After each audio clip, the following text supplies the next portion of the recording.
What's up, everybody? I'm back. Starting the December Christmas review month with a Hallmark uh, uh, movie because I like to sprinkle in some Hallmark Christmas films every year.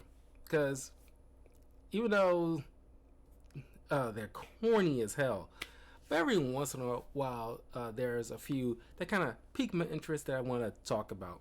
So this year, uh, I picked out a good few.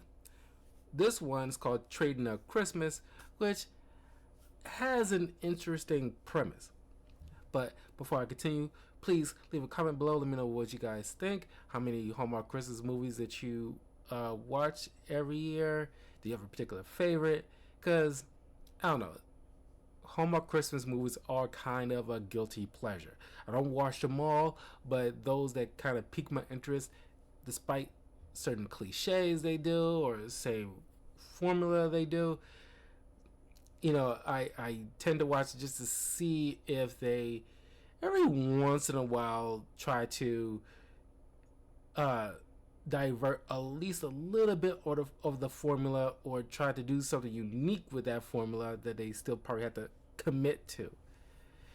But I'll tell you one thing, the one formula that they just cannot, for some reason, cannot deviate from is the final kiss. Because they can't kiss not even halfway. They show they about to kiss halfway through the film, but then something interrupts them for some reason. I'm not sure what it is. Maybe it's because Hallmark is typically a Christian type of production, but they always say like the final, the kiss at the final moment of close to the credits. It's like I don't know. For one time, at least one time, I kind of wish they kind of deviate from that. It's like they, kiss a little bit. It doesn't need to be a full on make out chest. You can definitely say that until like the tail end, but just a little quick smooch. I mean, this is my personal opinion. But anyway, Trading Up Christmas. I'm gonna get the cast here. It stars Italia Ricci as Michelle, Penny Carvini as Rosie, the niece. We got Michael Xavier as Dan, Sarah Cleveland as Portia, the sister to Michelle and mother of Rosie. No. Sorry, that's all right. Don't know who Portia was. I can't remember. Is Meredith Forlenza, who plays the sister and mother to Rosie. Carrie is the name. We got Sergio Dizio as Nick Spears, the boss of Dan, who's like a reporter.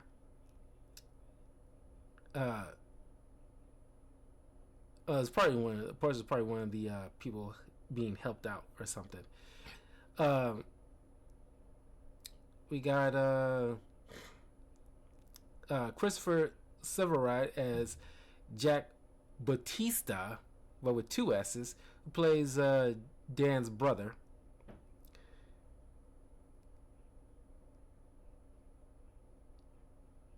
Supposed to be the dad here, but I don't got him listed here on the IMDb for some reason. But whatever. So basically, Carrie is struggling to find. She's recently divorced. So she's struggling to find a home because she keeps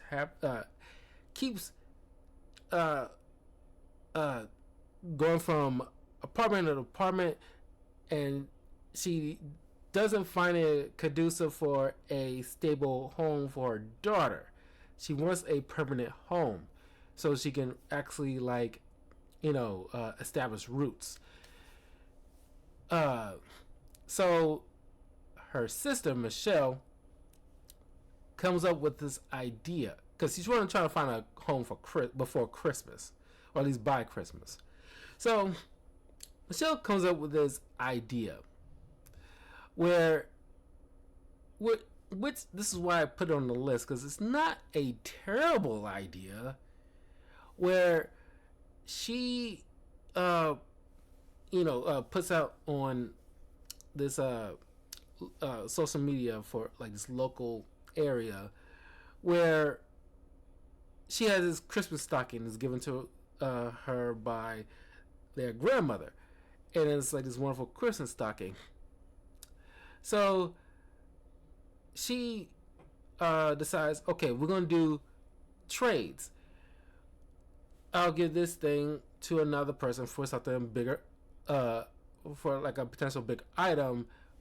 Who, like, person with the next item looking for something in particular, and they willing to give up something for like a trade. It kind of reminds me of the Ed, Edd n Eddy episode. It was one of my favorite episodes from Ed, Edd n Eddy, where the Eds need something, but they need to do a trade, and they're going around all over the cul-de-sac. That's why I picked this, because like, man, this reminds me of an Ed, Edd n Eddy episode, because I love Ed, Edd n Eddy. It's a great show on the Cartoon Network. Do yourself a favor, and if you have kids, show them Ed, Edd n Eddy. They have a great time. But they go around all over the cul-de-sac to try to get okay, because they want something in particular from one kid, but they know somebody else in the cul-de-sac has something that they want, so they go to them and they do like a trade, but they want something, so they go to another kid who has a thing, so they go all over until they reach the final kid who has something. Okay, so we go back to the previous person to give them that thing, so they go to the, and they work their way back. That's what kind of reminds me of this particular when watching this movie.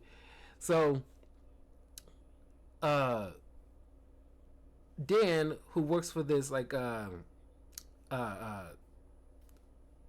like I'm pretty sure it's like a newspaper blog or something like that, and he is not like big on Christmas. There's always that one person from this, because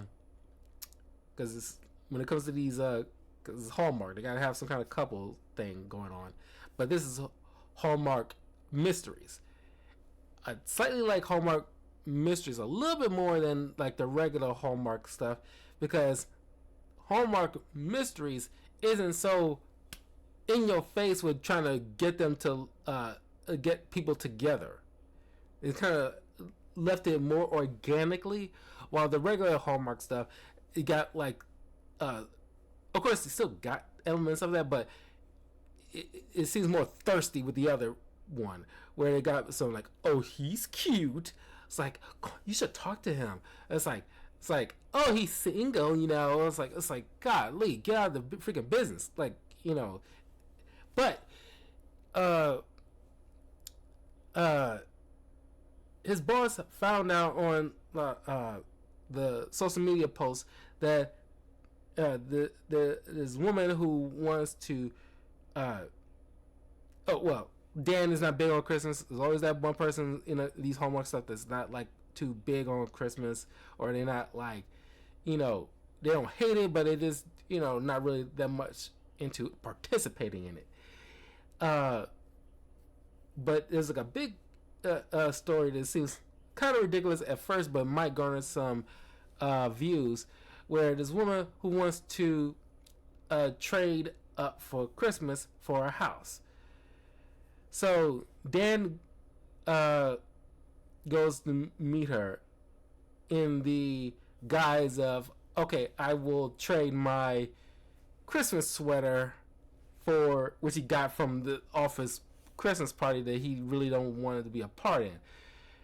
So he goes to meet her and had this interview with her, and of course she wants to keep the person she's doing this for anonymous, but she later on lets it slip, but he promised to kind of keep it a secret.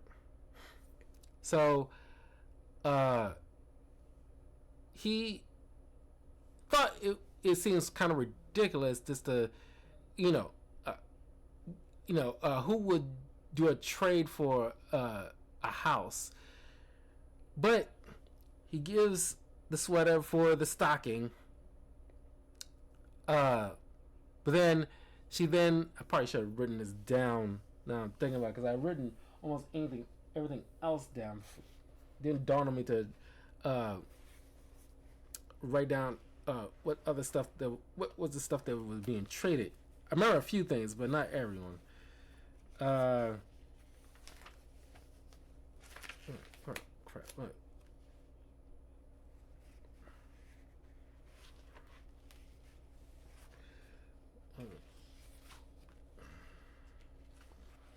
There you go.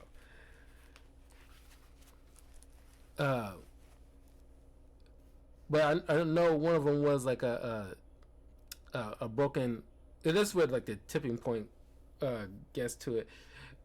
They're trying for a re for a semi broken Santa Claus lawn ornament. We traded to this guy named Otis, who Dan knows, who's traded for a speedboat, who then they end up trading it for a RV, who then use it to trade up for hopefully the house. But I put down some notes really quick about some things that kind of point out that kind of felt a little weird. Michelle has dyslexia, a sister who is going through the divorce, looking for a house. Somebody problem. Yeah, it's like they try to put a hat on a hat with these sisters, and it's like, oh my god, like, oh, she got dyslexia. Oh, the sister's going through a divorce, and she has to find a house. Okay, pick a struggle. Okay, and besides, the whole dyslexia thing doesn't really play a role in the overall narrative. Why do you throw that into this? It just seems like no point to that. What's up with the Dax accent? I can tell he's from Brooklyn or he's Jewish. It's like, what's up with the accent? What are you trying to be? Because no shade on the actor, but it's like they should have probably casted somebody who has just like a normal dialect, because he has a particular accent that these supposed daughters don't share. The niece is way too kiddish, almost borderline like, I don't want to say dopey, but sometimes they don't play kids like normal kids in this. Maybe I'm not expecting Kevin McAllister with these kids in these type of films, but I don't. They need to be more than just, oh, you're just playing kid and that's all you are, kid.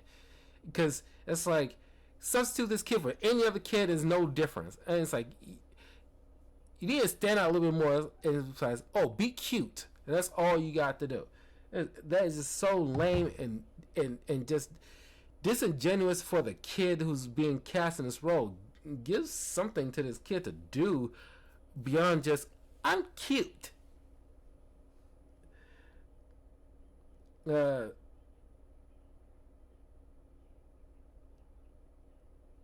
there's one more thing I want to point out, but I haven't gotten to that part yet. But of course, uh,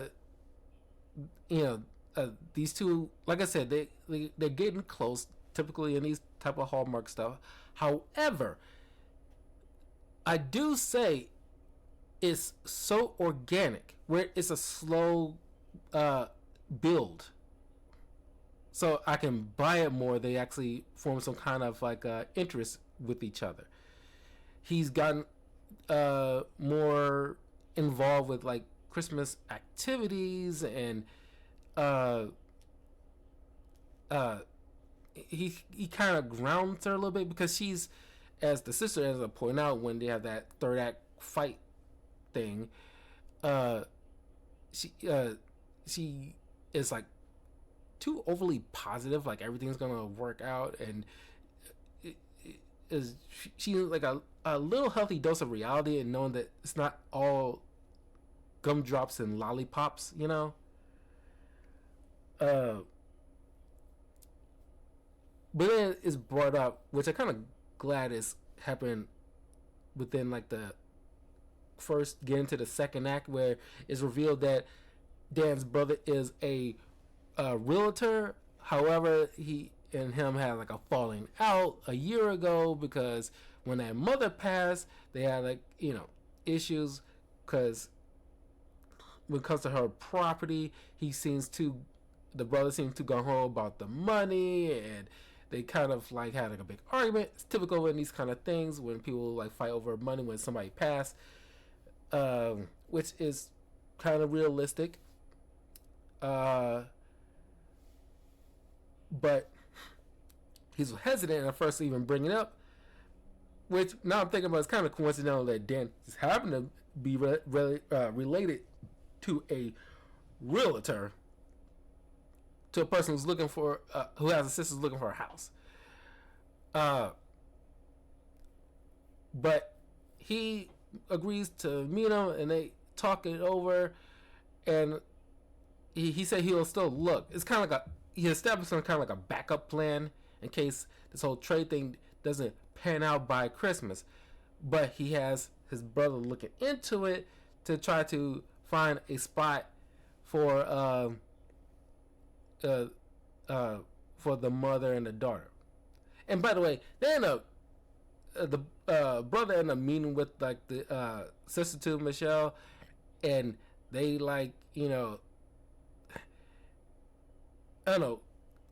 I don't want to say get all cozy with each other, but it's just like clearly, I hate it when certain Hallmark movies do this kind of thing because it makes zero sense.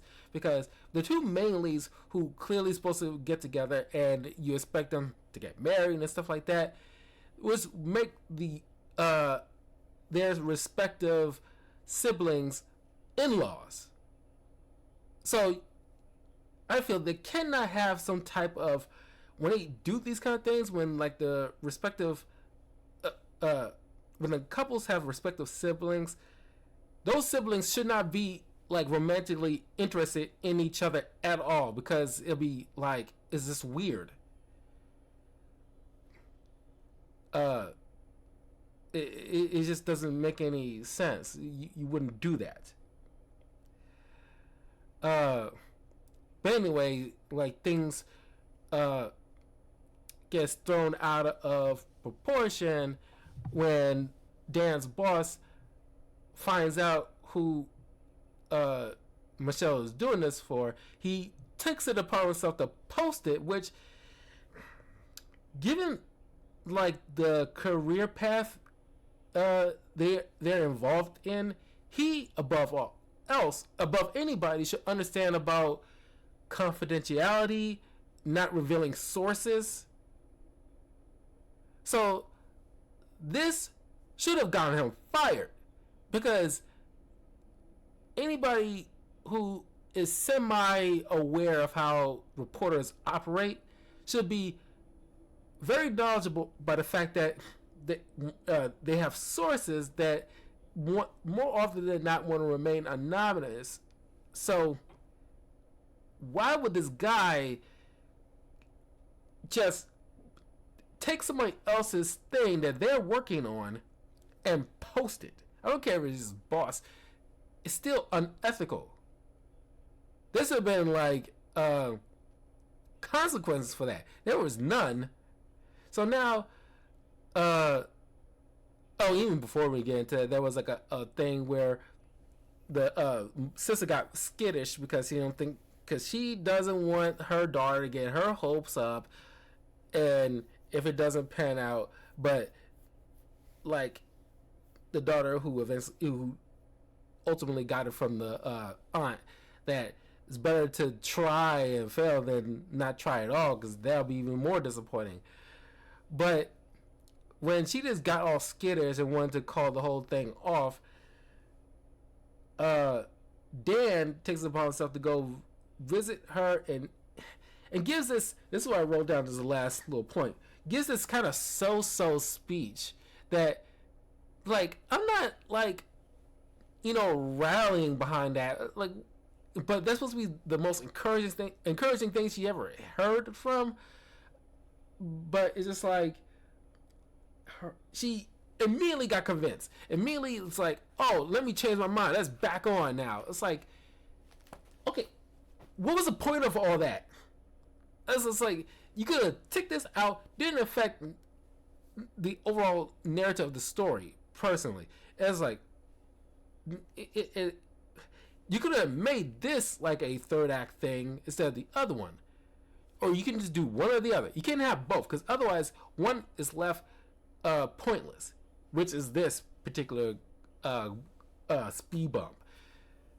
Then all of a sudden we're back on. You didn't even last long, and you let some stranger, well, semi-stranger, you don't even know this dude all that well, but he gives this encouraging speech, which in my opinion is very so-so, and all of a sudden she's convinced. Now I want to, I'm back on.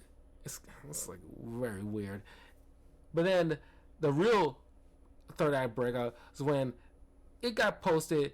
Michelle gets ticked off at Dan, who right away says it wasn't him, it was his boss, kind of thing. She didn't bother to hear him out or understand. She gets upset. Then the sister gets upset with Michelle, who she should know, like, it obviously wasn't her fault, but then she kind of bite her head off thinking like, oh, she, want to solve everything, thinking everything gonna be hunky-dory. It's all like, it's one of those formulas that got to have in these type of films.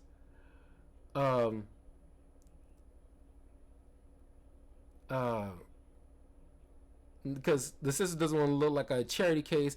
Even worse, which I guess is kind of understandable on this part, she doesn't like the idea, the fact that people look at her with pity, but also the fact that she isn't capable of taking care of her own daughter, that she needs this level of help, that the fact that she couldn't even muster up a way to have a home for her family, that she has to go through all this trouble.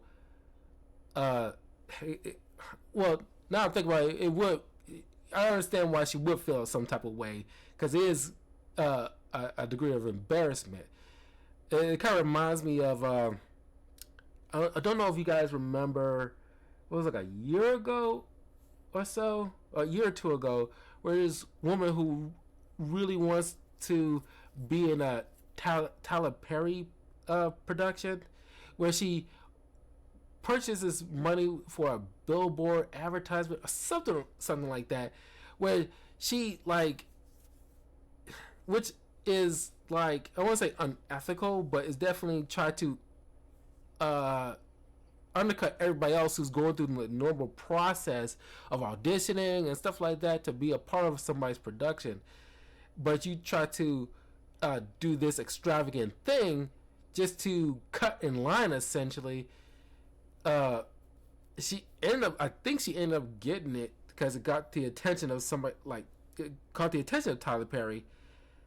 But it's just something like, you don't want to encourage this type of behavior. And I'm thinking about watching this, it's like, you don't want to encourage this type of behavior, because you're thinking like, oh, I'll just trade certain knickknacks for bigger things, and hopefully I can get something what I really want, like a house or a boat or whatever. It's just like, okay, you really don't want to encourage this type of behavior, because it's a barter system. Humanity has used it before, probably still do it to some degree today, but that's why we have things like currency. But I don't know. It's still like a pretty decent idea of a premise. But realistic standards probably shouldn't be encouraged. Anyway. The father ends up, because he was trying to get like a boat. He traded like his vehicle for a boat, but he ends up trading that in order get his daughter a house. I don't know why that would have been like the first thing he did right from the jump. But he worked with Dan's brother, who ends up finding like a nice little place for the mother and daughter. And the movie ends with Dan and Michelle not only reconciling but come together. So yeah, it's a aside from the issues that I have, the premise is actually a solid premise. I think that really was a smart hook to the entire movie and got me to watching. I like the characters involved. I mean, I think uh, the daughter and the father are probably like the weakest links in my opinion. Uh, but they did the job what was asked of them. But overall, I think like uh, uh, what's his name? Michael Xavier and Attilia Ricci did like the best job in my opinion. They really was the standouts for me. But that was Trading on Christmas. Hallmark Mysteries. I'm pretty sure it was on. So definitely worth a watch. You might be it might be worth to check it out. Because I didn't have a problem with it. I think it was pretty solid. But anyway, I will see you guys in a few minutes. I have a classic Christmas movie I want to uh, uh, give my opinions on. Trading Places. Speaking of trading, I thought it would be kind of apropos if I put two movies that happen to have the word trading in it and make it like the first movies I want to review in the first week of December. Eddie Murphy, Dan Aykroyd classic. So I will see you guys in a little bit. Take care.